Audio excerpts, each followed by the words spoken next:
2 Corinthians chapter 12, starting around verse number 8. I pleaded with the Lord 3 times that it would leave me. But he said to me, my grace is sufficient for you, for my power is perfected in weakness.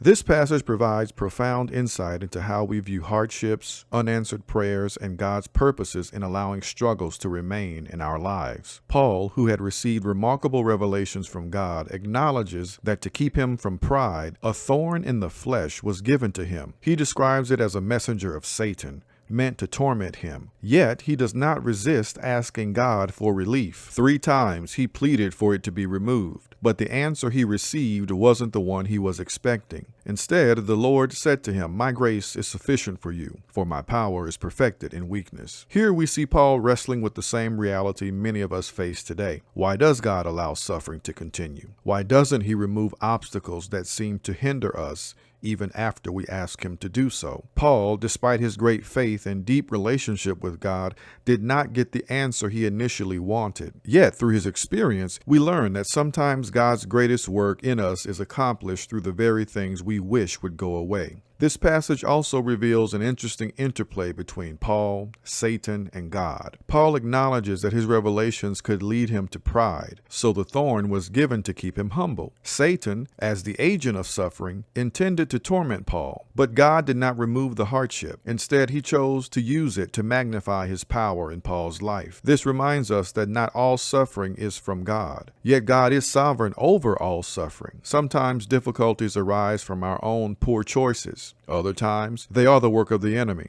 and sometimes God allows them to remain for a greater purpose. Paul's response is crucial. After realizing that the thorn would not be removed, he didn't continue asking God indefinitely to remove it. Instead, he accepted God's answer and found peace in the sufficiency of his grace. This challenges us to consider, if we keep praying for something to be removed and God does not take it away, could it be that he wants us to shift our perspective? Could it be that he is using that very hardship to teach us dependence, to refine us, or to display his power through us? Ultimately, this passage calls us to trust in the sufficiency of God's grace. We may not always understand why certain trials persist, but we can be assured that in our weakness, his power is made perfect. Even when we don't get the answers we desire, we can rest in the truth that God is working all things for his glory and for our ultimate good through Jesus Christ,